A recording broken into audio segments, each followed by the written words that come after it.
Bien, el acta de la sesión número 85 se da por aprobada y el acta de la sesión número 86 queda a disposición de las señoras y señores diputados. El señor secretario dará lectura a la cuenta. Gracias, señor presidente. Se han recibido los siguientes documentos. Oficio de la Superintendenta de Seguridad Social, por medio del cual remite informe anual de la Comisión Médica de Reclamos de Accidentes del Trabajo y Enfermedades Profesionales, dando así cumplimientos a la Ley de Presupuestos. Con correo del diputado señor Alberto Undurraga, mediante el cual hace llegar carta de la Asociación de Exonerados Políticos Públicos por el gobierno de Sebastián Piñera de los años 2010 al 2014. Una carta de la señora Daniela Núñez, por medio de la cual relata la situación que vivió su marido debido a denuncias injustificadas de acoso laboral y sexual en sucursal del Banco Estado de la región del Biobío. Y un correo del director nacional de la Dirección del Trabajo, a través del cual excusa su participación del día de hoy, debido a que en dicho horario tiene agendada una actividad la cual le fue imposible reprogramar, más aún considerando el feriado de ayer. Solicita se transmita sus excusas, manifestando desde ya su absoluta disposición a concurrir a la próxima sesión del día martes 17 de octubre para exponer sobre la invitación, si es que así se estima necesario. Termina la lectura de la cuenta, señor presidente. Muchas gracias, señor secretario. Se abre las palabras sobre la cuenta. Presidente. Diputado Undurraga. Sí, sobre uno de los puntos de la cuenta, yo recibí esta asociación de exonerados del gobierno del presidente Piñera y más allá del juicio que haya respecto a cada una de las personas, la solicitud que tienen es que pueda evaluarse su reincorporación. Entonces me gustaría, presidente, como viene indicado en ese correo, cuáles son los ministerios, las personas que se puede oficiar a cada uno de esos ministros y ministras, de manera tal de que se evalúe una posible reincorporación de esas personas a sus puestos en el gobierno, sin perjuicio de las otras demandas que ellos tienen, pero creo que eso puede ser inmediato. Yo me habría gustado planteárselo a la ministra aquí presente, pero si podemos acordar eso, creo que ayudaría. Muchas gracias, diputado Undurraga. ¿Habría acuerdo para el oficio solicitado por el diputado? Bien. ¿Palabras sobre la cuenta? ¿Palabras sobre puntos varios? Diputado Lavé y diputado Undurraga. Presidente, primero saludarlo a usted y a todos los parlamentarios y a las personas y a los técnicos y a los trabajadores, a la gente que nos está viendo en su casa, todo, pero lamentar que el Ejecutivo no esté nuevamente. O sea, desde que la ministra no quiere hablar de la reforma de pensiones, nunca más vino a esta comisión. Literal, no vino más a esta comisión. Presidente, y reiterar, si podemos citar a la ministra o invitarla como corresponda, porque hoy día, a mí a lo menos me preocupa, y me imagino que a la ministra también, esos más de 2 millones de relaciones laborales informales que hoy día existen. 8.8 de desempleo. O sea, yo no sé qué está pensando la ministra y este gobierno y hacia dónde están mirando, porque de verdad, presidente, los proyectos, todo proyecto de ley, sea moción, sea mensaje, son importantes. Pero esta comisión a lo menos deberíamos tener en tabla proyectos que vayan en virtud de mejorar la vida de los chilenos y sobre todo a los trabajadores. De verdad, presidente, por su intermedio, usted que tiene buena relación con la ministra, hágale saber esto, mandemos un oficio, hagamos lo que quiera, citémoslo para acá, pero no puede ser que en esta comisión no estemos, como dice la ministra, rascando donde pica. Muchas gracias. Muchas gracias, diputado Lavé. Diputado Undurraga. Gracias, presidente. Yo quiero manifestar una preocupación que tiene que ver con la reforma de pensiones, que es lejos el tema principal de esta comisión. El gobierno había anunciado que iba a presentar las indicaciones durante el mes de septiembre. Ya estamos avanzados octubre y todavía no se presenta. Y aparentemente la razón que se da es que el gobierno, la verdad que le interesa construir un acuerdo para luego presentar las indicaciones. Eso la verdad que no ha sido posible. Yo le quiero pedir al gobierno que lo haga en el sentido inverso, ¿no? Que presente las indicaciones y aquí se pueda construir un acuerdo y aquí se avance. De lo contrario, esta cosa puede ser de nunca terminar, de estar permanentemente buscando un acuerdo. El acuerdo no se produce, no se presentan las indicaciones y así vamos avanzando en el tiempo sin ver esta reforma. Hay un viejo dicho que se da en este caso, ¿no?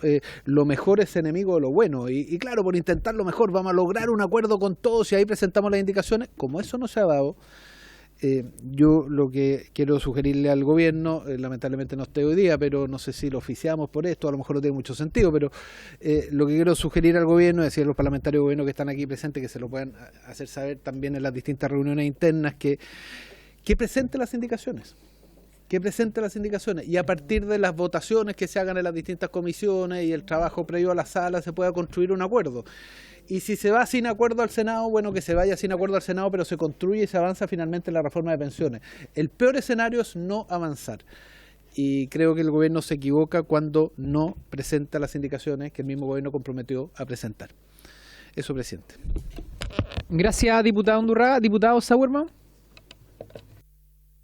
Presidente, dos cosas. Primero, respecto de lo que dice el diputado Undurraga, yo quiero aclarar porque la memoria es frágil, que la señora ministra nos ha juntado con la oposición hace más de 2 meses. Entonces, yo quiero dejar eso en constancia porque pareciera ser que algunos quieren insinuar de que nosotros no hemos querido conversar. Ustedes saben, Renovación Nacional participó de las mesas, se subió, se bajó de las mesas, las cerraron, las abrieron, quedamos en nada, lamentablemente. Pero yo quiero aclarar que aquí no ha habido una conversación hace mucho tiempo y el estancamiento del proyecto no es responsabilidad nuestra, obviamente, del gobierno, porque son ellos los que presentaron este proyecto y nosotros esperamos, ¿cierto?, que se converse y se dialogue o si no, simplemente se haga algo práctico, que es separar la reforma, aprobar en lo que hay acuerdo, que es el aumento de la pensión garantizada universal y luego de eso poner el foco en lo que nos divide. Pero bueno, es una recomendación que el gobierno no ha tomado desde el primer día, se lo dijimos, pero esperamos que la considere. Y por último, presidente, esta es la 8ª vez que hablamos del tema, entonces parece que vamos a redundar, pero la semana pasada usted quedó de dar una fecha para ver cuándo podemos citar a la ministra del Trabajo y a la ministra de Economía por la situación del empleo, del crecimiento y la situación económica. A mí se me contestó fuera de micrófono, ¿cierto?, que era un compromiso que se tenía con nosotros, pero no tenemos fecha, entonces queremos saber fecha, cuándo, si no, simplemente, presidente, lo que vamos a hacer va a ser hacer una citación especial, una sesión especial para que esté toda la sala presente y donde se pueda exponer, si es que usted no quiere citar finalmente a la ministra, como se lo hemos pedido en 8 veces anteriores, presidente. Gracias, diputado. Le reitero que la posibilidad de solicitar una sesión especial la tienen los parlamentarios y parlamentarias y yo creo que nadie en esta comisión se va a oponer si es que eso es decisión de el número de parlamentarios que se exige para poder solicitar una sesión especial. Yo reitero mi voluntad de sacar adelante estas sesiones que se han solicitado por parte de algunos parlamentarios, pero naturalmente no tenemos espacio en 1, en 2 ni en 3 semanas para dar respuesta a todas las solicitudes de audiencia, a las tramitaciones de proyectos de ley, de mociones parlamentarias y de invitados que se hacen por distintos parlamentarios. Por lo tanto, a mí me corresponde, diputado Sauerbaum, elaborar las tablas y naturalmente le reitero, existe esa disposición, pero no va a ser respondida de una semana para otra. En eso quiero ser como bien transparente y una de las facultades que además a mí se me entrega como presidente de esta comisión. Diputado Ulloa. Gracias, presidente.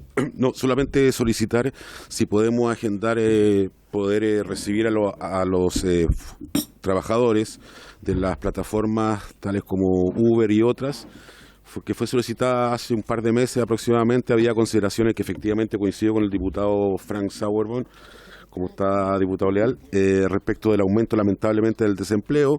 No son cifras buenas y este tema evidentemente apunta también a tratar de consolidar una relación que ha sido hasta el momento positiva, pero que dependen de prácticamente 60.000 empleos de la entrada en vigencia de un reglamento el próximo mes de enero. Esto lo solicitamos junto con el diputado Undurraga y otros de esta comisión y sería muy conveniente, creo yo, recibirlos para ver los efectos perjudiciales que podría tener esta medida respecto al tema del empleo. Gracias, presidente. Gracias, diputado Ulloa. ¿Alguna otra palabra sobre puntos varios?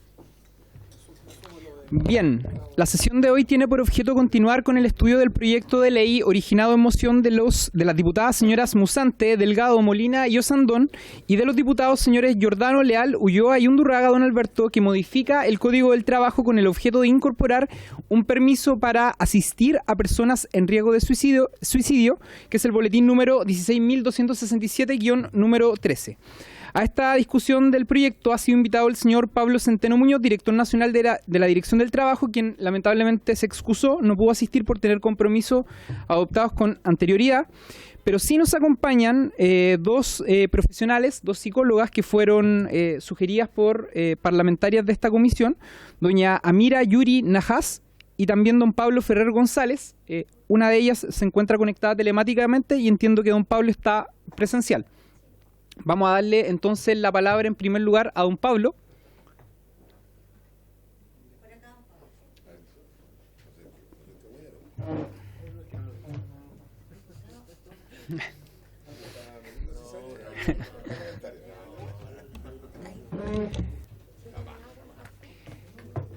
Bueno, esta moción fue presentada la semana pasada. Estamos dándole inicio a al periodo de audiencias, que va a ser bien acotado. Hay dos propuestas sugeridas por las parlamentarias y esperamos que avance este proyecto a la brevedad. Don Pablo, bienvenido a la Comisión de Trabajo. Le damos la palabra para que se pueda referir a esta moción parlamentaria. Ese es el botón. Está encendido. Está encendido. Muchas gracias. Muy buenas tardes, diputados y diputadas. Esta presentación tiene por objeto poder profundizar algunos aspectos principales con respecto a la ley QUEATE, antecedentes que pueden ser relevantes para su discusión. Muy a grandes rasgos, según la Organización Panamericana de la Salud, la problemática asociada a el suicidio en particular ha sido una problemática de salud pública que ha venido incrementándose a lo largo de las últimas décadas. Aproximadamente 703.000 personas mueren por suicidio cada año a nivel mundial. Y detrás de cada muerte por suicidio siempre existen intentos de suicidio, que en general, de acuerdo a distintos estudios, algunos plantean que son 50, 100 intentos de suicidio, otros plantean 10, 15. El tema es que siempre hay intentos de suicidio en donde hay una oportunidad de intervención precoz antes de que la situación pueda conllevar a consecuencias letales. En general, eso puede conllevar también a establecer una relación de ayuda. Dicha relación de ayuda puede conllevar también a generar una oportunidad de intervención, y en ese sentido lo que propone este proyecto de ley se condice con lo que la evidencia también plantea como un factor protector en materia de prevención del suicidio. La misma Organización Panamericana de la Salud propone que desde la pandemia por COVID-19 existe una necesidad especial de retomar la atención sobre esta problemática de salud, porque ha estado colocada dentro de la agenda pública de distintos países, pero las medidas para poder trabajar en ella todavía están en desarrollo. Y en general, a propósito de los sentimientos de pérdida, a propósito también del sufrimiento y del estrés que ha generado la pandemia, esto podría también conllevar al incremento de los niveles de suicidalidad en la población general. Según el informe regional sobre mortalidad por suicidio de marzo de 2021, la OPS indica que para las Américas, en el periodo de 2015 a 2019, el suicidio es la tercera causa de muerte en los jóvenes entre 20 a 24 años de la región, y las personas con tasas de muerte por suicidio más elevadas son el rango etario entre 45 y 59 años y los mayores de 70 años. Se estima que en general, a diferencia del mundo, la tendencia dentro de América Latina ha sido al alza del suicidio en aproximadamente un 17%. En el rango entre 2000 a 2019, por lo tanto, post pandemia deberíamos esperar un aumento sostenido también. Tomando como referencia un año que tenemos en el fondo la tasa ajustada de suicidio, el año 2016, la tasa ajustada fue de 9,2 casos por cada 100.000 habitantes en población general y de 3,3 en el caso de mujeres por cada 100.000 habitantes y de 15,3 en el caso de hombres. Se estima que posteriormente a lo ocurrido con la pandemia, en general esto debería incrementarse y que en general, si tomamos como referencia solamente las atenciones de urgencia del presente año, las tipificadas como asociadas a ideación suicida son 8.380. Tenemos bastante claro que en general esas cifras están afectadas por un subdiagnóstico, por la más bien por la subpresencia de ciertos indicadores de suicidalidad que no son abordados, por lo tanto es muy probable que los números sean superiores, y eso da cuenta también de la importante situación de crisis en que en general una persona con una suicidalidad elevada se encuentra. Adelante. La muerte por suicidio es la expresión en general de una suicidalidad elevada, y por suicidalidad se entiende al continuo que implica la ideación, tanto de pensamientos de muerte activos y pasivos, la planificación, el conjunto de determinaciones, entre ellas como por ejemplo fecha, hora, la elección de un medio letal, los intentos de suicidio, conducta suicida que no llevan a la muerte necesariamente, y finalmente la muerte por suicidio. O sea, es un continuo donde, en el fondo, a partir de la ideación, a propósito de ciertas complicaciones dentro de situaciones de crisis, esto podría conllevar en algún momento a la muerte por suicidio. En la misma línea, vemos que en general el riesgo alto se vincula con actos suicidas y el riesgo más bien moderado o leve con ideación o con planificaciones todavía no del todo claras, ¿no? Dentro del riesgo, dentro de lo que podría gatillar que alguien pasara de una situación de un riesgo más bien ambivalente a uno más bien en donde la decisión aparece mucho más bien tomada, tenemos justamente la presencia de intentos de suicidio.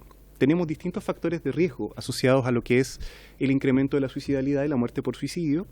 Algunos han tenido, a propósito de la evidencia, mayor correlato con la realidad como del caso a caso que otras, pero uno que es inminente en el fondo como en términos de evidencia es el tema de los intentos de suicidio. En general, la presencia de un intento de suicidio es un factor de riesgo para la presencia de una muerte por suicidio. La suicidalidad elevada siempre se presenta a partir de distintas causas, es multicausal y multivariada, y generalmente antes de la presencia de un intento, como bien decíamos, hay en general la presencia de intentos múltiples. Algunas estadísticas hablan de 100, otras hablan de 10, de 15, pero en general lo más común es que el intento de suicidio sea un buen predictor de la posibilidad de que exista un suicidio o una muerte por suicidio. Hay distintos factores de riesgo para la suicidalidad en general. El historial y patrones familiares según la Organización Mundial de la Salud, el estilo cognitivo y de la personalidad, factores culturales, sociodemográficos también, la presencia de trastornos mentales, en especial sin adecuado tratamiento e intervención, y obviamente la presencia de intentos previos. También son factores de riesgo el quiebre de vínculos significativos, como podría ser, por ejemplo, un vínculo personal, laboral, etcétera, escasos vínculos de apoyo y la percepción de aislamiento social y el consumo de sustancias. En general, la suicidalidad tiende a verse incrementada por la presencia de factores de riesgo, que son causas que conllevan en general a que una persona pueda tener una suicidalidad elevada, que sumados a ciertos eventos estresores que están presentes en el ambiente van a generar crisis. Y estas crisis suicidas en general podrían durar minutos, rara vez duran horas o días, y en la medida en que hay una intervención oportuna que permita ganar tiempo y vincularse con una persona que está con una suicidalidad elevada, esos aspectos trascendentales pueden evitar la ocurrencia del suicidio. Adelante. Dentro de los gatillantes tenemos algunos tales como discusiones con parejas o familiares, separaciones, rechazo social, etcétera. Existen varios, pero según Alejandro Gómez estos son algunos de los más relevantes. La suicidalidad en general se manifiesta elevada en un conjunto de factores biopsicosociales en donde estos gatillantes tienden a ser la gota que rebalsa el vaso, tienden a ser aquello que conlleva muchas veces a que se gatille una crisis en un conjunto de factores que han estado acumulándose a lo largo del curso de vida. Según este mismo autor y sus colaboradores, es posible incluso tipificar las distintas crisis suicidas a partir de ciertos factores comunes, como la presencia o ausencia de idea suicida, la presencia o ausencia de intención suicida, la presencia leve, moderada o severa de síntomas, la posibilidad del autocontrol con respecto a los impulsos que pueda presentar una persona, el nivel de desesperanza que tiende a ser un factor de riesgo y el contexto, en donde en general la presencia de un medio que se percibe como inseguro, de la percepción de una situación como de apoyo poco segura, tiende a ser un factor de riesgo relevante. En ese sentido, la percepción de un medio protector confiable hace una enorme diferencia entre la forma en que una crisis suicida puede desarrollarse y hacia un menor o mayor grado de gravedad, y es uno de los más relevantes. La percepción de apoyo es un factor protector sociocultural frente al incremento de la suicidalidad, al igual que mantener buenas relaciones con amigos, colegas, vecinos, compartir con referentes sociales, no presentar consumos problemáticos, la integración social, laboral, deportiva y comunitaria en general. O sea, En general, la percepción de apoyo por parte del medio es un factor protector tanto en la crisis suicida como para prevenir en general el aumento de suicidalidad. El vínculo con otro es un eficiente factor protector frente a la suicidalidad y un elemento central en la intervención en crisis suicida. El favorecer el establecimiento de un vínculo de apoyo en una persona que presenta una suicidalidad elevada es una forma eficaz y eficiente de prevenir futuros intentos de suicidio, de promover factores protectores socioculturales y fomentar el establecimiento de una relación de ayuda entre la persona y su medio que pueden ayudarlo a recuperarse de esa situación de crisis suicida. Hay ejemplos formales en donde el vínculo y, en el fondo, el explotar muchas veces la posibilidad de generar una percepción de ayuda han sido establecidos como intervención. Uno de ellos es la formación de facilitadores comunitarios en prevención del suicidio, que forma parte incluso de la política pública del Programa Nacional de Prevención del Suicidio, que busca apoyar en el proceso de intervención inicial en crisis a las personas en crisis suicida, ganando tiempo, promoviendo una asociación entre la persona en crisis y el interventor, siempre desde la escucha empática. Y otro ejemplo, por ejemplo, es la unidad de personas con intento suicida, que es una unidad de intervención en crisis del Hospital Base de Valdivia, que a través de la primera intervención orientada al vínculo, busca reducir el número de reintentos, lo cual ha logrado eficazmente, con suicidalidad elevada, y promover una relación de ayuda que, entre otras cosas, permite la vinculación y la intervención precoz frente a los intentos, promoviendo en general que no existan mayormente reintentos. Es bien sabido, no obstante, que las intervenciones formales que se pueden llevar a cabo desde los distintos sectores vinculados con la salud no dan abasto con respecto a todo lo que a nivel nacional implica muchas veces la presencia de crisis suicida, en el que, en general, el riesgo de la vida de una persona y una vinculación eficaz pueden ser dos factores que se vinculen para, entre otras cosas, promover una relación de ayuda y prevenir un reintento. Por lo tanto, el promover que un familiar o una persona significativa pueda acompañar a una persona que ha presentado un intento de suicidio en sus primeros días post-intento es una forma de complementar las buenas prácticas formales que existen respecto a la prevención del suicidio y que se centran en el vínculo, de llegar a lugares donde el alcance de la respuesta pública está aún en desarrollo y de fomentar la participación ciudadana, la concientización sobre la salud mental y el desarrollo de prácticas comunitarias en prevención del suicidio, porque en general también implica ser parte de la comunidad del proceso de intervención de esta crisis. La evidencia plantea en general, además, que las primeras 72 horas post-hospitalización por un intento de suicidio son de riesgo relevante, son de riesgo elevado en materia de reintento, y diversos estudios plantean que en general todo el primer mes post-intento es un periodo de riesgo a tener en consideración. En general hay distintos números con respecto a esto, pero hay mucho acuerdo con respecto a las 72 horas, las 2 primeras semanas y en general sobre el primer mes.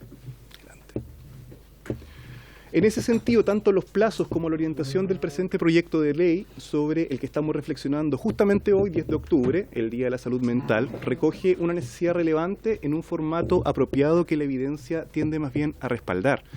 En ese sentido, el poder acompañar a una persona en una situación de crisis suicida, de forma compenetrada, fomentando la relación de ayuda, se configura como un factor protector eficaz que podría complementar lo que se está haciendo desde la política pública y promover también que muchas veces el reintento no ocurra, que como sabemos el reintento es un factor de riesgo frente a la aparición de la suicidalidad elevada y lo que podría conllevar a una muerte por suicidio. Muchas gracias. Muchas gracias por su exposición, don Pablo. Le pedimos que se quede en su lugar para después de la exposición de nuestra segunda invitada abrir un paso para las consultas y comentarios de los parlamentarios y parlamentarias.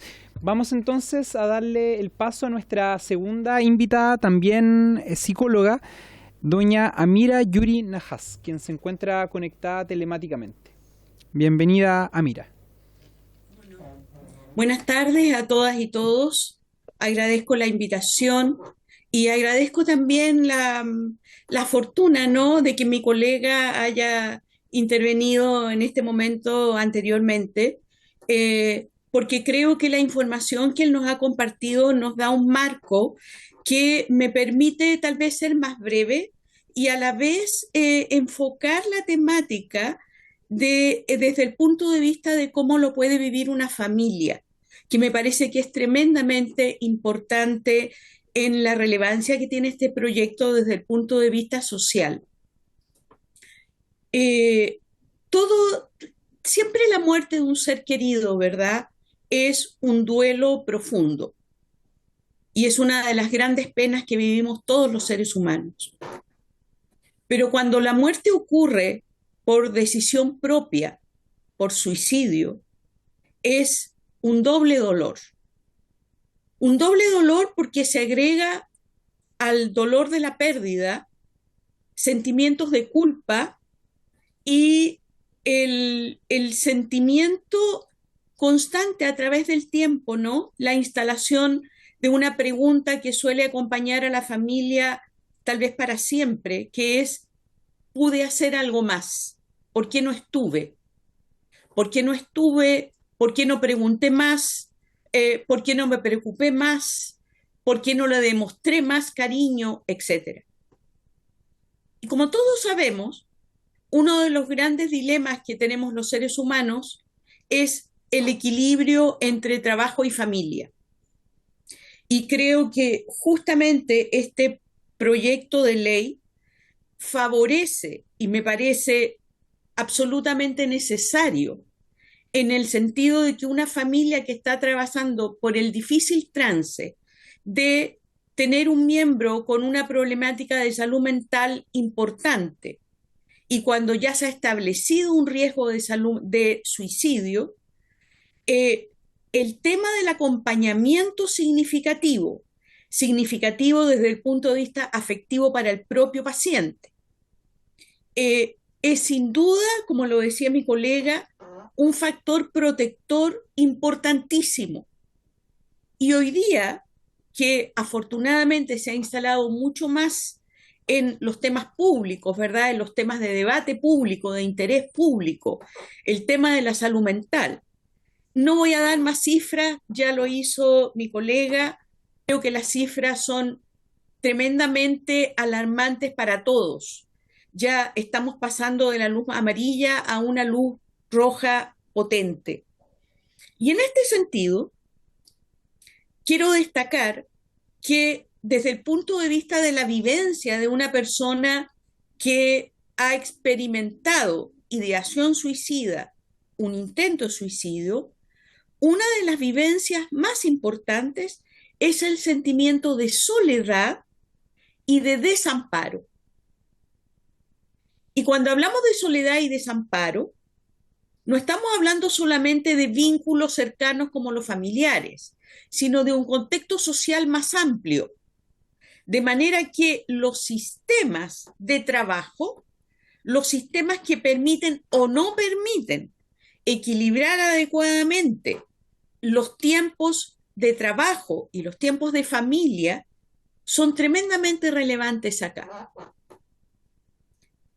Y quiero poner en el tema que estamos hoy día discutiendo un concepto muy central, que es el concepto de resiliencia.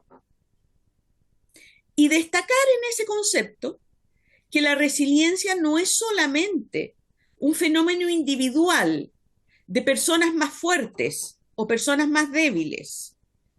Uno de los mayores expertos en resiliencia en el mundo, que es el neuropsicólogo Boris Cyrulnik, establece claramente que la resiliencia es un fenómeno social. Hay un tejido social, espero que nosotros seamos parte de ese tejido social en un sentido positivo y favorecedor, que es hacia donde apunta esta ley, ¿verdad?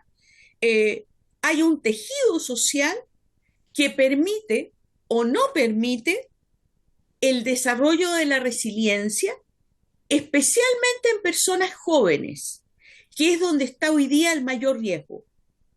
Las cifras que van a rojo están justamente en la suicidalidad adolescente.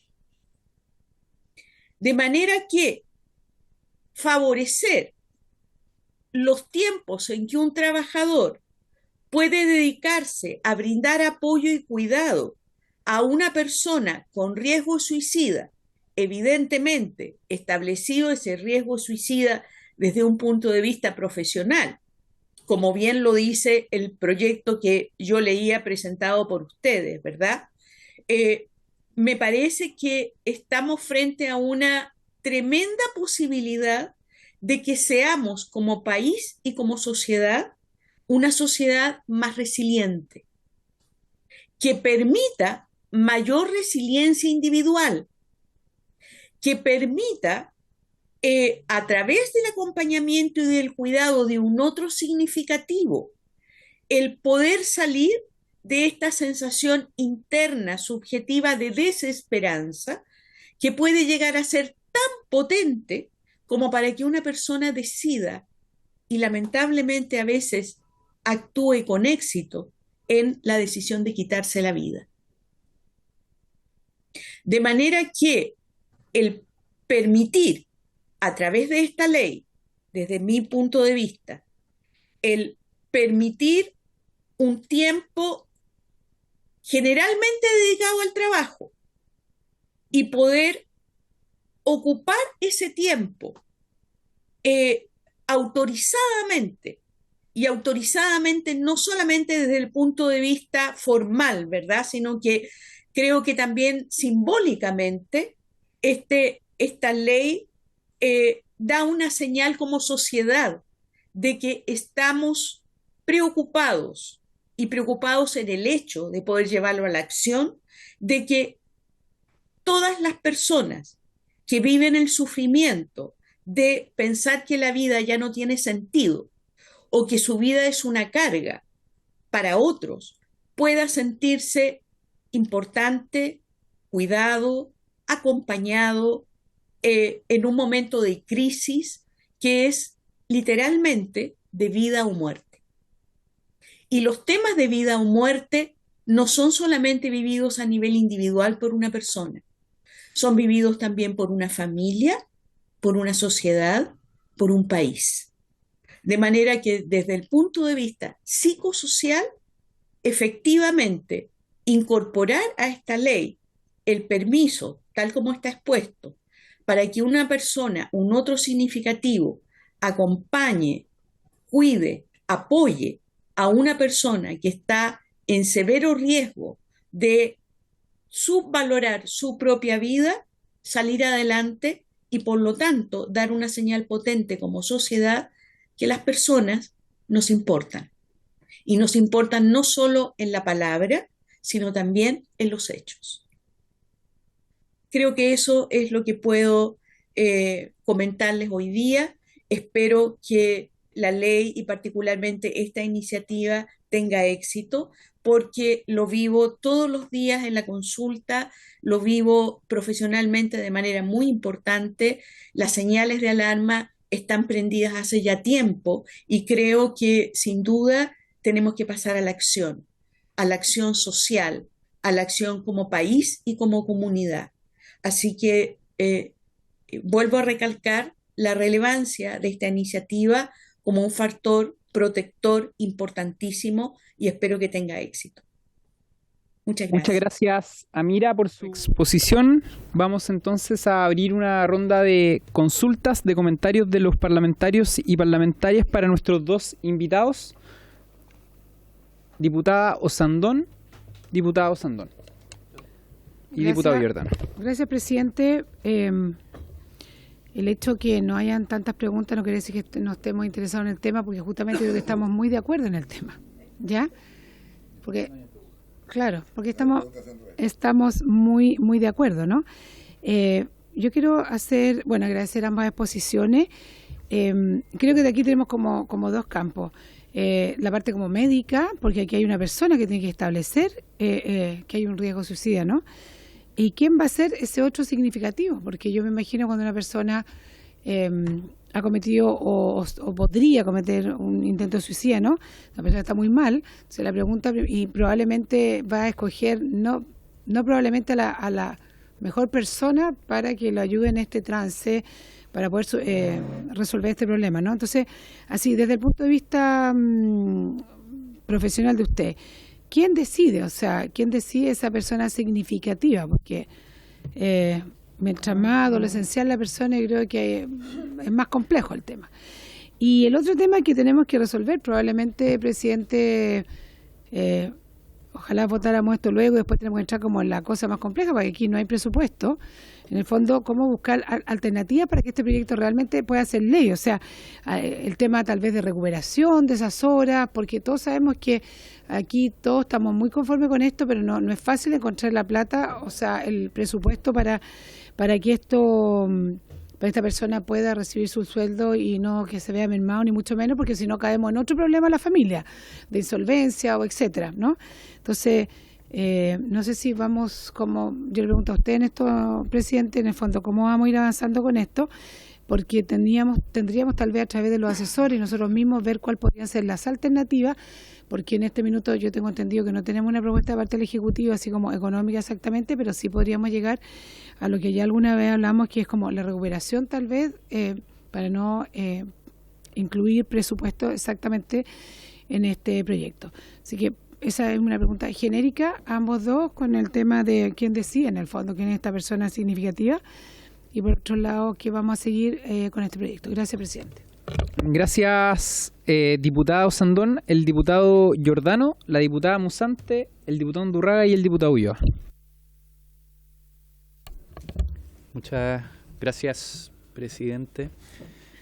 Bueno, lo primero que todo es volver a agradecer a quienes han expuesto sobre esta materia, que yo creo que es un debate que tenemos que dar en esta comisión, y enhorabuena, la diputada Musante nos invitó a ser parte de él. Nosotros como diputación lo hemos conversado bastante y queremos que sea un proyecto cuya letra signifique una oportunidad para quienes atraviesan este tipo de situaciones y para sus círculos familiares, que no sea letra muerta, ¿no? Entonces, yo sí tengo muchas dudas, concordando con el fondo del proyecto, muchas dudas que creo que tenemos que ser capaces de dilucidar para que efectivamente cumplamos con la meta de legislar algo que efectivamente sea una herramienta de contención.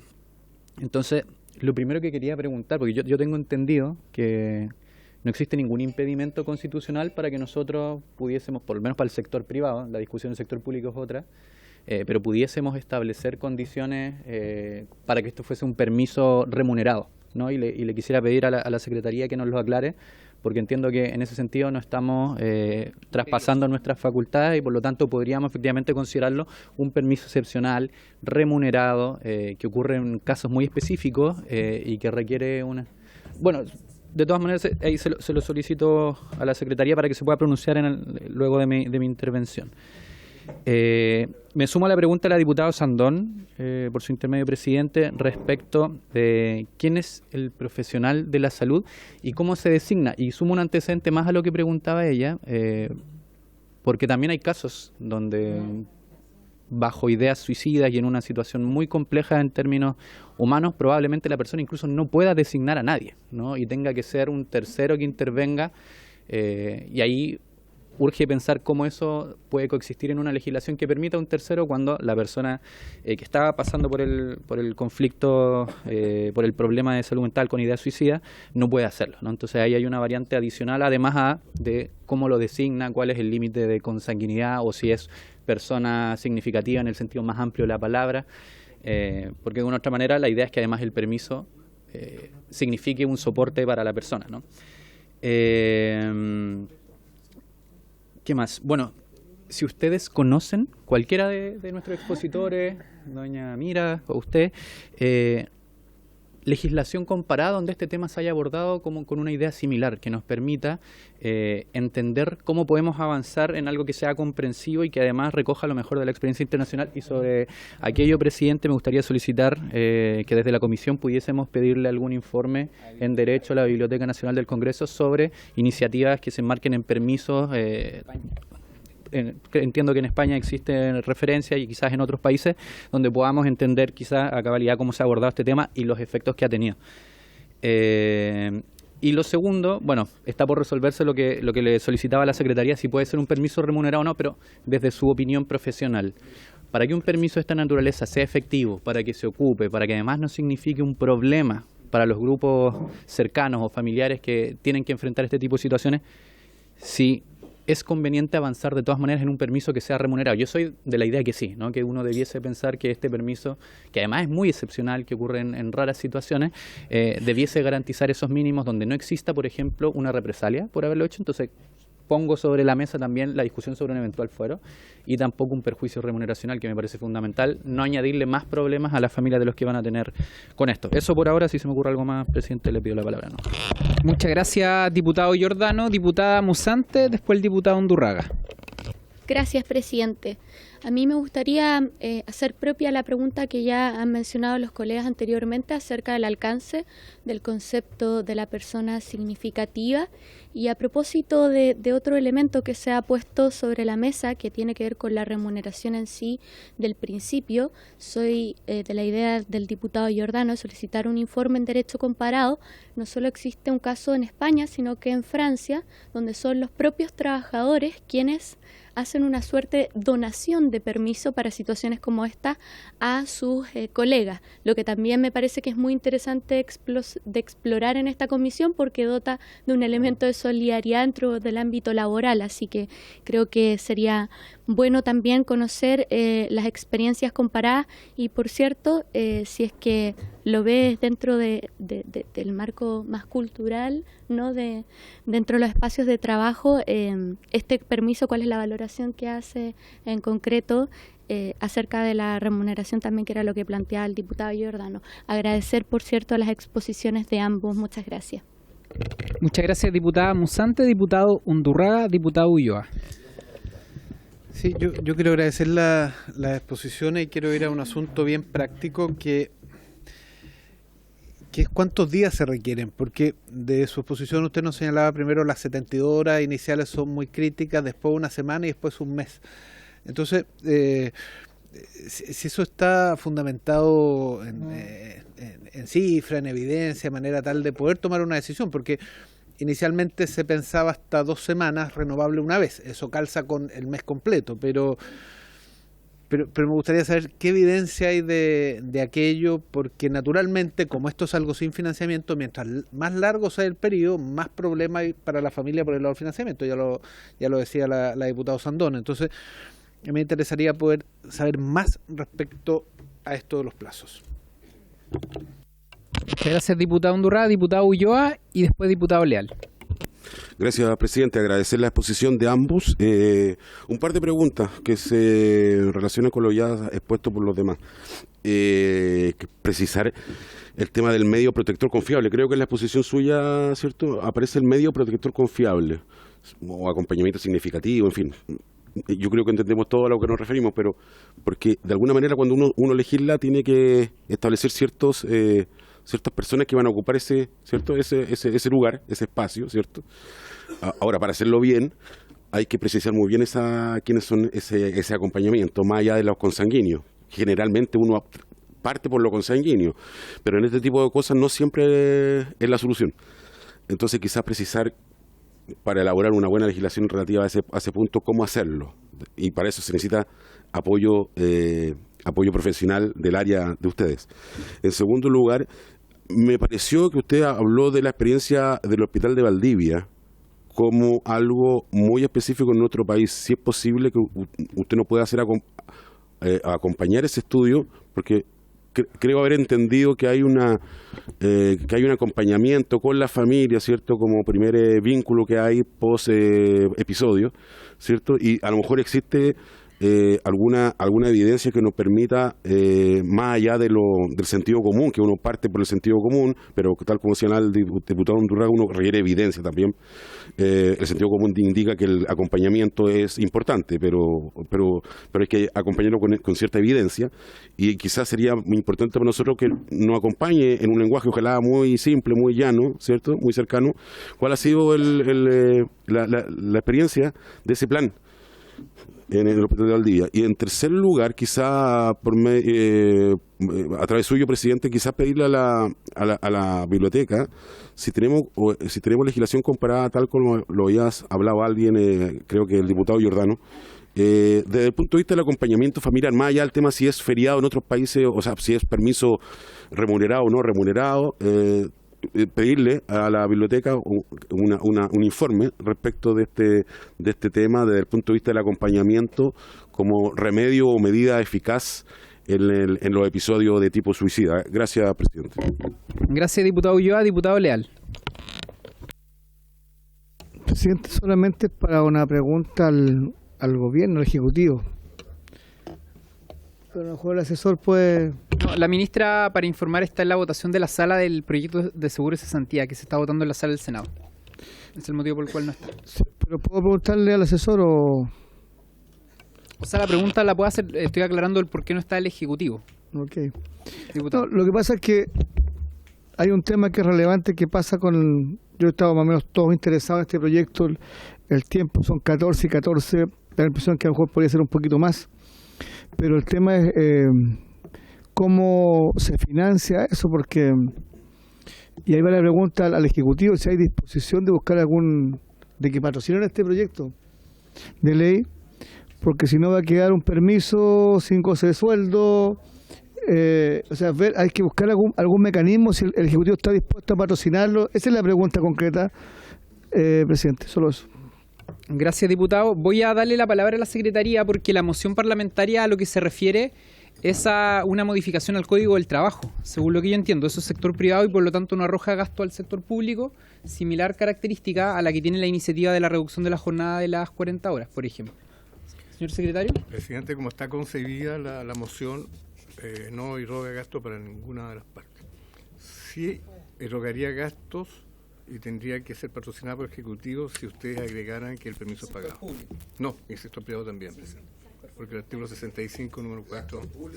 Sí, necesitan los dos patrocinios. Bien. Tiene la palabra entonces nuestros dos invitados para referirse a los comentarios y las consultas que se han hecho. Le doy la palabra a don Pablo. Bien.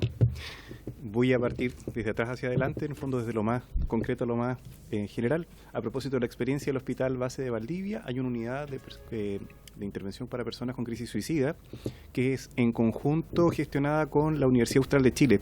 Tienen, si no me equivoco, un trabajo de hace más o menos 3 años, en donde lo que se ha visto es una reducción sostenida de los reintentos de suicidio a propósito de este acompañamiento que se basa en la vinculación, en una primera intervención en crisis, en el establecimiento de una relación de ayuda y en una vinculación efectiva entre esta unidad y el resto de la red. En general, en este rato no manejo directamente las cifras, pero lo que me recuerdo era que era cercano al 7% la reducción. O sea, estamos hablando de una reducción de una cifra de reintentos cercana al 70%, bajamos a un 7, 6,5, 6, algo. Obviamente esa información la podemos precisar a través de los estudios que se han hecho a propósito de la misma universidad, porque esta iniciativa tiene esa característica docente asistencial. Con respecto a la otra pregunta, era vinculada al tema de la evidencia con respecto al tiempo. En particular hay diversos estudios y la evidencia plantea, y donde hay bastante como coordinación en todos los distintos estudios, es que las primeras 72 horas son de mucho riesgo, especialmente post una hospitalización psiquiátrica por causa de una suicidalidad elevada, llámese un intento de suicidio, en fin.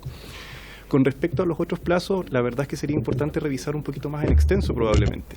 Hay mucho acuerdo con respecto a las primeras 2 semanas y en general con respecto al plazo, de ahí empieza a diluirse respecto a distintas intervenciones, distintas investigaciones entre 1 mes, 6 meses.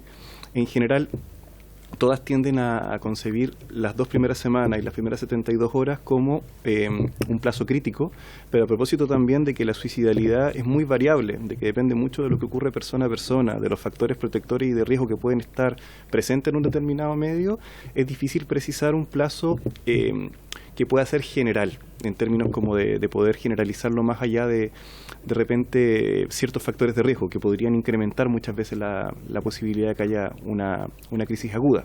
No obstante, se puede revisar ese aspecto de la literatura de forma más específica y en general, a propósito de eso, poder como llegar a una suerte de plazo como de promedio. Lo que queda muy muy claro sí o sí es 72 horas, primeras 2 semanas.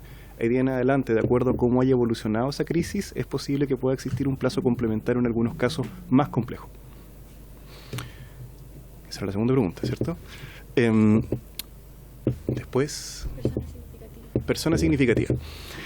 Es importante el concepto de persona significativa porque en estricto rigor no siempre es la familia quien establece ese vínculo de ayuda con la persona que está atravesando una situación por una crisis suicida. Y en ese proceso, al igual como cualquier tratamiento de salud mental, es importante poder contar también con la participación del usuario, porque a diferencia de un antibiótico que participa en el fondo en nuestro cuerpo sin necesariamente nuestra conciencia de ello, en el caso del tratamiento en materia de salud mental, como la salud mental está definida como un estado de bienestar subjetivo, o sea, donde la persona participa de esa definición, es importantísimo que en lo que está provocando la dificultad también la persona pueda participar de alguna otra forma generando un vínculo con este equipo de trabajo. Vale decir, es importante que la definición de persona significativa pueda contar con algunas a lo mejor aspectos como generales que podrían definir quiénes podrían ser personas significativas, no sé, cosas como más o menos concretas como que sea mayor de 18 años, que no esté cursando a lo mejor una situación de crisis, etcétera. Pero es importante que en términos más específicos, tanto el equipo clínico como la persona, el usuario que está afectado, por ejemplo, por alguna situación de salud mental, puedan participar de la vinculación con esa persona significativa. Es cierto que en una situación de crisis suicida es complejo poder tomar esa decisión en el minuto uno, por así decirlo, ¿no? Pero tengamos en cuenta que en general, si estamos frente a una crisis suicida que puede configurarse como una urgencia psiquiátrica, al igual que cualquier otra situación de urgencia, debería ser primeramente atendida por un equipo de urgencia. Y en ese momento de urgencia, lo que tenemos en general es un estrechamiento de conciencia, en donde la persona ha visto frente a las dificultades que involucran este dolor psicológico que en general tiende a ser insoportable, una dificultad para poder tomar decisiones no solamente con respecto a la vida, sino con respecto a otras áreas. Por eso requiere una intervención de apoyo en crisis en una unidad de emergencia, como también ocurriría en un ataque al corazón, ¿no? En ese caso es importante que quien decida sea la unidad que está apoyando en esta situación crítica. No obstante, restablecida la capacidad de poder tomar conciencia de los distintos factores que están presentes en mi entorno post-crisis suicida, la persona no solamente puede decidir, sino que también puede participar de su tratamiento y su participación también va a ser un factor protector. Amira. Bueno, gracias, Pablo. Mira, a ver, voy a tratar de mantenerme dentro de mi especialidad, ¿no? Porque estamos buscando fórmulas entre todos, ¿no? Fórmulas para un cambio social que es complejo desde el punto de vista financiero, desde el punto de vista de cómo hacerlo funcionar, etcétera. Voy a tomar uno de los aspectos que mencionaba Pablo respecto a el estrechamiento de conciencia. Eso quiere decir que en el minuto uno de la crisis emocional, porque es un dolor emocional, ¿no es cierto?, la persona no piensa, no tiene capacidad de razonar.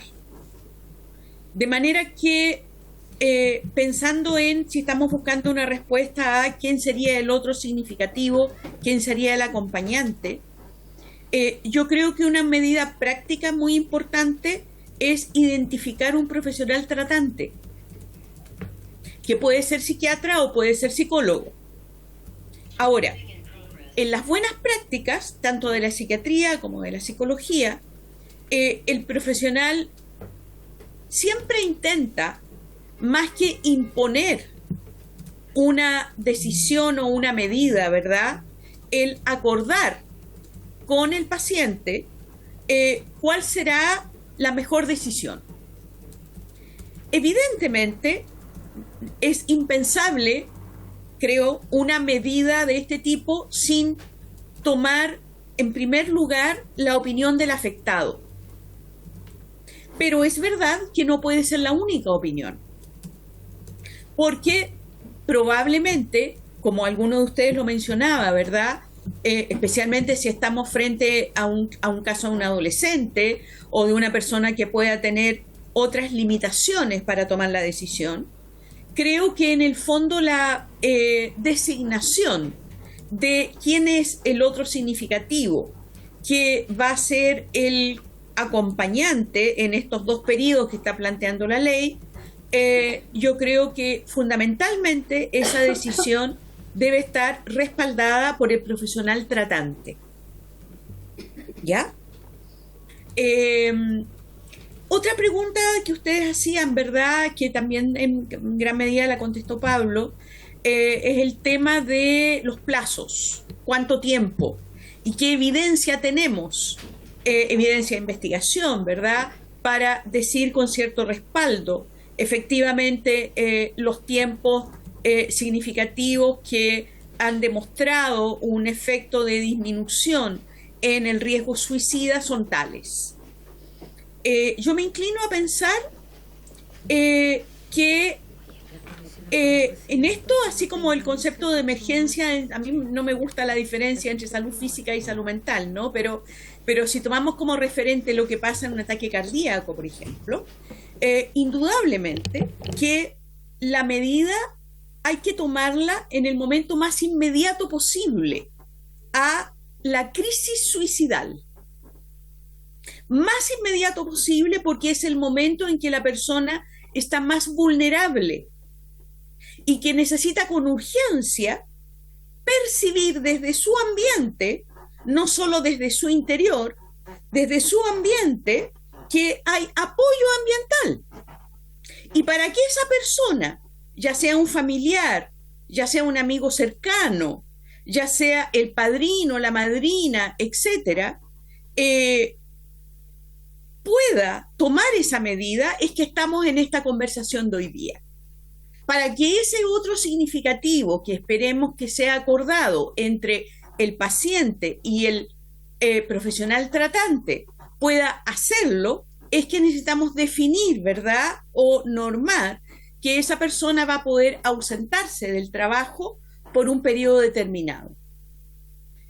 Primer punto, ese periodo tiene que ser muy inmediato a la crisis suicidal. Segundo punto, no puede ser muy breve, porque estamos hablando de una crisis profunda, de procesos emocionales que inevitablemente, aunque todos quisiéramos, ¿verdad?, porque esto tiene consecuencias prácticas inevitablemente, todos quisiéramos que fuera lo más breve posible, pero yo diría que un tiempo inferior a 10 días hábiles difícilmente va a tener un impacto. Creo que eso es una visión no muy realista de el proceso interno que vive una persona que ha vivido una crisis de la envergadura de llegar a intentar quitarse la vida. Eso es real. Y por eso es que justamente estamos en este intento, en esta conversación, ¿verdad?, de buscar fórmulas. A ustedes les toca también la parte difícil y compleja desde el otro lado, desde el punto de vista del financiamiento. Pero si trato de mantenerme en mi ámbito de especialidad, a las dos preguntas planteadas, un otro significativo definido en un acuerdo entre el paciente y el profesional tratante, y un tiempo lo más inmediato posible, y yo diría no inferior a 10 días hábiles. Creo que eso es lo que puedo responder. No sé si se me queda algo en el tintero de las preguntas planteadas.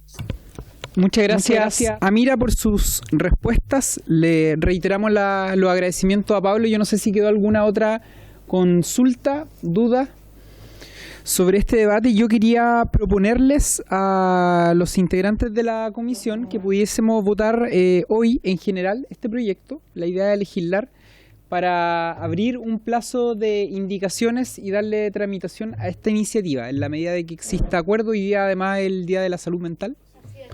Tiene cierta significación el que se pueda aprobar por parte de la comisión este proyecto para darle continuidad a la tramitación. ¿Les parece que votemos en general o no? ¿Sí? ¿Les parece que demos...? ¿Les parece...? ¿Cómo? No, la semana pasada tramitamos otro proyecto, diputado, si no mal no lo recuerdo. Y hay otros proyectos que los vamos a ir compatibilizando con las solicitudes de audiencia que nos pidieron. Bien, ¿les parece que demos la unanimidad de la votación en general? Hay que tomar la votación. ¿Hay que tomar la votación igual? Igual, sí. Bien. Por favor, don Pedro. Señora Sicardini. Señor Cuello. Señor Durán. A favor. Señor Giordano. A favor. Señor Ibáñez. Señor Lavé. A favor. Señor Leal. A favor. Señora Orsini. Señora Osandón. Señor Sauerbaum. Señor Ulloa. Señor Undurraga. A favor. Presidente, ¿usted? A favor, don Pedro. 10 votos a favor, presidente. Ninguno en contra, ninguna abstención. Aprobado. Bien, aprobado. Diputada. Bueno, primero que todo agradecerle a usted, presidente, y agradecer a esta comisión también por haber acogido este proyecto. Lo digo como parlamentaria, autora de este proyecto, pero también en términos personales. Yo tuve un caso, una persona muy importante en mi vida que perdí, que no pude acompañar, así que esto también es muy significativo en esos términos. Y les doy las gracias. Muchas gracias. Muchas gracias, diputada Musante. Vamos a definir ahora una fecha para la presentación de indicaciones. No sé si les parece 1 semana, 2 semanas.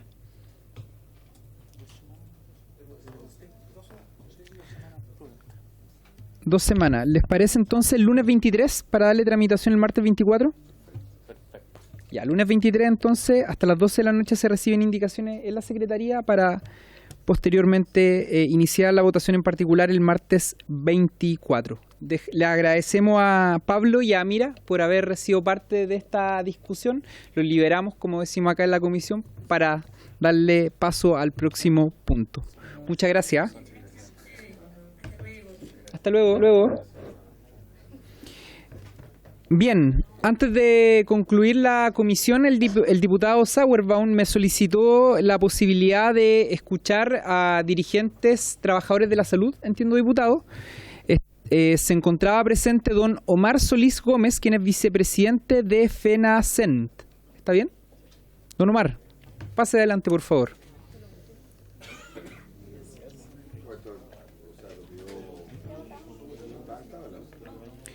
Sí. El diputado lo solicitó, la posibilidad de que pudiese exponer unos minutos la problemática en la que se encuentran, don Omar, así que le damos paso a su intervención, en el botón negro que está abajo. Buenas tardes, presidente. Buenas tardes a todos los honorables. Agradecer el espacio. Sabemos que no estaba en tabla, sin embargo, dada la importancia del tema, es bastante contingente, puesto que nos mantiene al grueso de los trabajadores de la salud movilizados. Hoy en este Congreso se hizo presente la Federación Nacional de Asociaciones de Enfermeras y Enfermeros de Chile, FENACENF. También estuvo miembros de CONFEDEPRUS, FEMPRUS y FENAT Nacional. La mayor parte de los gremios de la salud abogando por una situación que nos tiene tremendamente complicados y es una situación preocupante para la población del país que, como sabemos, mayor al 80% se atiende en el sistema público de salud. Y es precisamente la desvinculación de trabajadores que hoy por hoy cumplen funciones permanentes. Sabemos que durante el pic de la pandemia se sumaron más de 55.000 trabajadores al sector salud. Al término de la alerta sanitaria, es inminente el despido de 6.500 trabajadores que ya se está ejecutando, que es un delta que quedaba de trabajadores sumados en pandemia, pero que hoy no atienden pacientes COVID complejos, sino que más bien están cumpliendo funciones permanentes. Si bien es cierto, terminó la crisis o la alerta sanitaria producto del COVID-19, existe también una crisis sanitaria posterior al COVID-19 que tiene que ver con largas listas de espera de patologías que no se ha dado respuesta frente a esas necesidades de salud, así como también intervenciones quirúrgicas, las cuales no se han podido realizar, incluso mermando una garantía de derecho que tienen los usuarios del sistema de salud referente a las patologías GES, que tienen un compromiso, ¿no es cierto?, de oportunidad de atención de acuerdo a cada condición de salud y cada patología. Por lo tanto, lo que queremos transmitir desde el mundo del trabajo o de los trabajadores de la salud es que esto traerá una merma importante que nos llevará a un escenario claramente catastrófico y de crisis humanitaria, puesto que son miles de personas las que estarían esperando solución a lo ya antes mencionado. Sabemos que durante la pandemia de SARS-CoV-2 se inyectaron más de 55.000 trabajadores, los que progresivamente fueron disminuyendo al término de esta alerta sanitaria. Hoy contamos con 6.500 trabajadores que están siendo desvinculados progresivamente. Para hacer o para ejemplificar mejor esto, por ejemplo, se necesitan 8 contratos para armar un pabellón que da soluciones quirúrgicas a 3 personas por día, es decir, 15 intervenciones contando los 5 días hábiles de la semana. Esto solamente en un pabellón quirúrgico que se vería mermado sin la contratación de personal extra que hoy cumple funciones. Además, otro ejemplo es de camas intermedias que se requiere de aproximadamente 16 profesionales para atender a 6 pacientes en dichas camas. O sea, si armamos 600 camas intermedias, necesitaríamos de 1.600 trabajadores para poder otorgar la atención en estas unidades. Todo esto para dar una atención de salud en un escenario seguro y también poder dar atención oportuna y de calidad a la población, que además también es una garantía que tienen los pacientes, digamos que está presente como garantía en la Ley General de Garantías Explícitas en Salud. Las dotaciones seguras de trabajadores de la salud, muy por el contrario a lo que se piensa que trae un costo tremendo para el sector, trae consigo eficiencia al sistema de salud, puesto que en la medida que se inyectan trabajadores al sistema, disminuyen los días de ocupación de camas, disminuyen también los eventos adversos, disminuyen las tasas de infecciones asociadas a la atención de salud, donde se ocupan tratamientos, digamos, medicamentosos de muy alto costo para el sector sanitario. También disminuye los reingresos hospitalarios a propósito de la disminución de eventos adversos, otorgando así no solo atención segura, de calidad, sino que además propiciaría entornos laborales seguros y óptimos para poder brindar una atención segura y digna a nuestra población, que valga decir, es la población más vulnerable en cuanto a ingresos per cápita en la población chilena. Todo esto disminuiría la morbilidad y la mortalidad en la población con problemas potencialmente solucionables desde la esfera política transversal. Por lo tanto, solicitamos mediante esta comisión se pueda oficiar al Ministerio y también al Gobierno de Chile para que dé cuenta del impacto que significaría la desvinculación de estos 6.500 trabajadores que, repito, hoy no son trabajadores extraordinarios, sino que están cumpliendo funciones permanentes para dar respuesta y solución y atención de salud a la población que lo requiere. Ese es nuestro gran foco y preocupación hoy, prever la crisis sanitaria y humanitaria que se puede dar potencialmente debido a esta desvinculación masiva. Muchas gracias, Omar, por su exposición. Diputado Lavé, usted me había pedido la palabra. Se la doy inmediatamente. Muchas gracias. Y después, diputado Sahuel. Oiga, saludar, perdón, ¿cuál es su nombre? No, Omar Solís. Saludar a don Omar por su intermedio, presidente. Tengo preguntas, digamos, pero ¿se ha juntado con el gobierno? Yo me imagino que sí. Y si es así la respuesta, me gustaría saber qué les dice el gobierno, digamos. La ministra de Salud, a lo mejor la ministra Jara, se puede haber hecho un espacio en su agenda para atenderlo, dando cuenta que la ministra del Trabajo. Ahora, cuando hablamos de la lista de espera y todo esto, evidentemente que estos 6.500 desvinculaciones puede ayudar a que mejore, digamos, o a empezar a bajar esa lista de espera, pero que tiene todo sentido. Pero me gustaría saber si ustedes tienen los números después de la pandemia, si se mantiene con estos trabajadores, cómo afecta en beneficio de la lista de espera. ¿Me explico, no? O sea, para ir poniéndole un poquito de número a esto, porque yo me imagino que si lo están desvinculando porque el gobierno no tiene la plata, o cuánto cuesta esto. Ese me gustaría saberlo por su parte, o a lo mejor el Ejecutivo se pueda pronunciar, no sé. Gracias, diputado Lavet. Don Omar, vamos a reunir algunas consultas para que posteriormente usted pueda comentarle y responderlas. Diputado Sauer, y después diputado Giordano.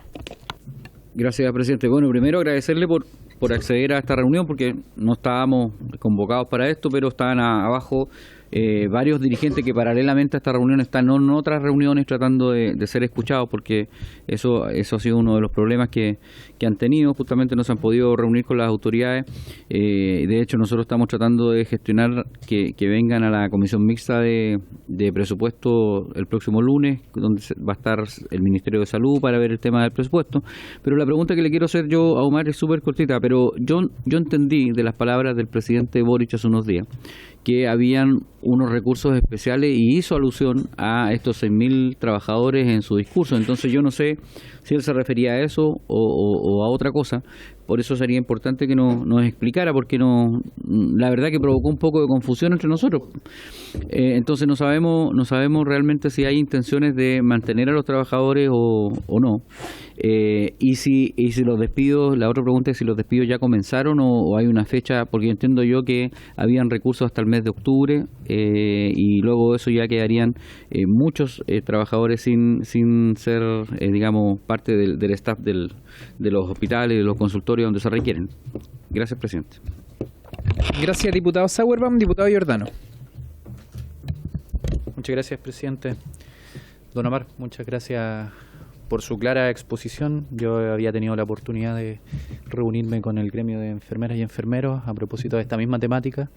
Ha sido una temática que hemos estado apoyando. Estuvimos también en un punto de prensa abajo y entendemos que se están realizando varias gestiones para efectos de ir ahondando en respuestas para una problemática que al menos acá creo que la Comisión unánimemente ha manifestado su preocupación. De hecho, salieron de la Comisión varios oficios reiterados al Ministerio de Hacienda y al Ministerio de Salud a propósito de la desvinculación de 6.300 funcionarios y funcionarios. Yo solo, para poner en conocimiento de la Comisión, mencionar que los funcionarios y funcionarias que hoy día se están desvinculando, como decía por su intermedio el presidente Don Omar, no son funcionarios que estén cumpliendo funciones extraordinarias. De hecho, se han ido incorporando a distintas áreas post pandemia, como servicio de emergencia adulto, servicio de paciente crítico adulto, servicio de medicina física y rehabilitación, servicio de cirugía, servicio de geriatría de agudos, servicio de hospitalización quirúrgica, unidad de atención al usuario, servicio de hospitalización domiciliaria del adulto, servicio centralizado de traslados hospitalarios, etcétera. Hay un sinnúmero de áreas en las que creo que al menos quienes defendemos profundamente la salud pública entendemos que existe un déficit histórico. Y quisiera volver a reiterar, salvo que hayamos tenido respuesta, que entiendo que no se leyó en la cuenta, así que no hemos tenido respuesta de los ministerios, los oficios en los términos que señalaba además don Omar, ojalá desde la comisión también instando a que se resuelva esta problemática de la mejor manera posible, me parece, resguardando el trabajo de las y los funcionarios, el derecho a tener estabilidad en el empleo, las condiciones. Sabemos que ya el hecho de que sean trabajadores y trabajadoras honorarios es en sí mismo una forma de precarización y esperamos que eso sea también materia de un futuro, pero hoy día nos enfrentamos a una decisión compleja en términos de terminar esos contratos honorarios. Entonces, que se resuelva de una manera que ponga en el centro el trabajo decente, la estabilidad en el empleo, por otro lado la atención de usuarios y usuarios, las listas de esperas que entendemos también es una deuda histórica y que hoy día hay una posibilidad de ir acortando esa brecha a propósito de contar con un poco más de funcionarios que vienen a, como decía yo, a completar ese déficit que se viene acumulando año tras año.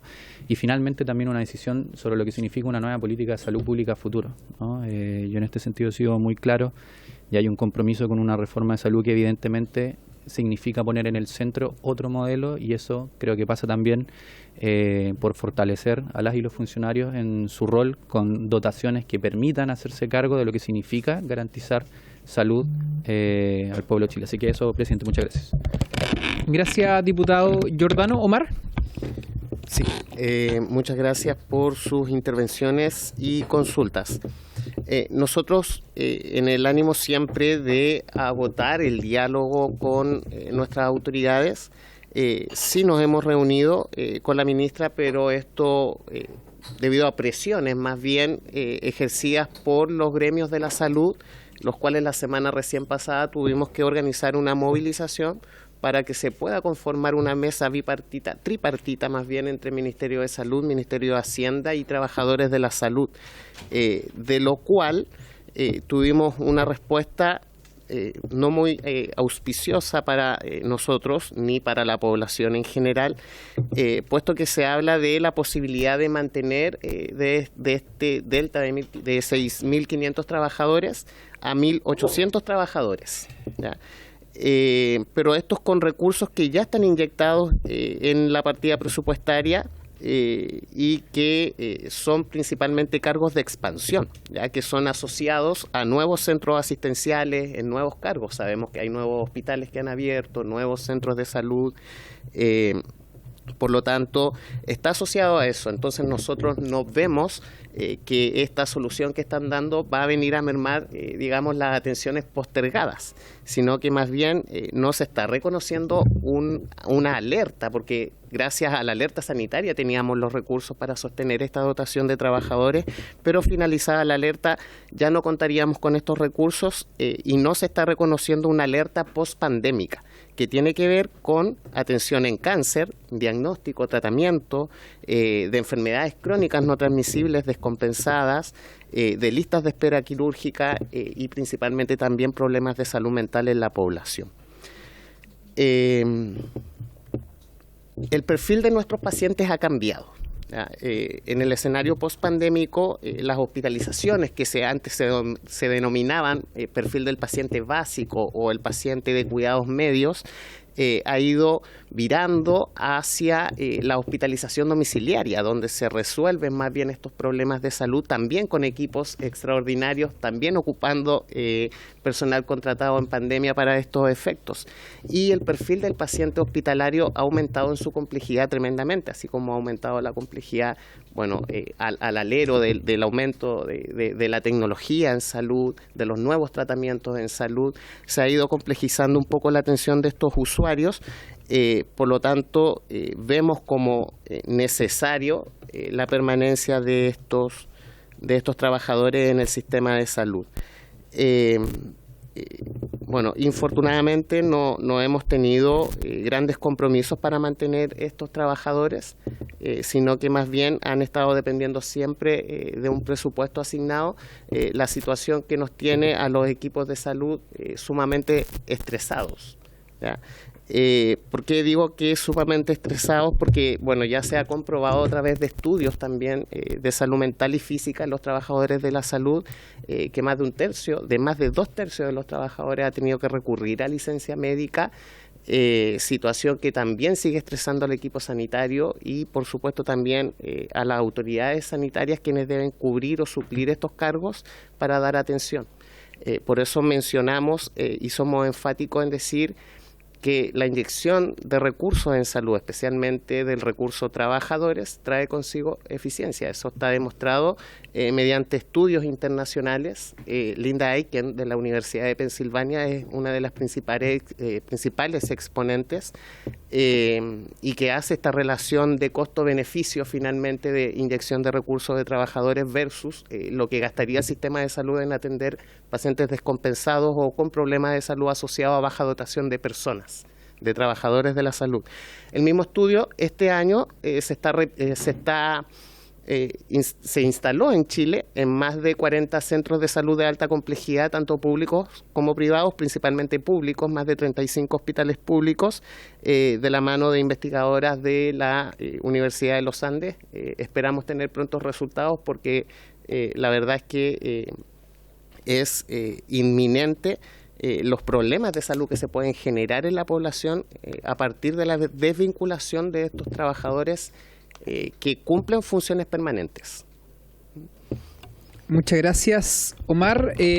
Quisiera proponerle a la comisión el envío de un oficio al Ministerio del Trabajo a propósito de la comisión y también del Ministerio de Salud, manifestando nuestra preocupación por la situación laboral y el efecto que la salida de estos trabajadores pudiese tener en el sistema. Creo que es lo que está a nuestro alcance para poder hacer.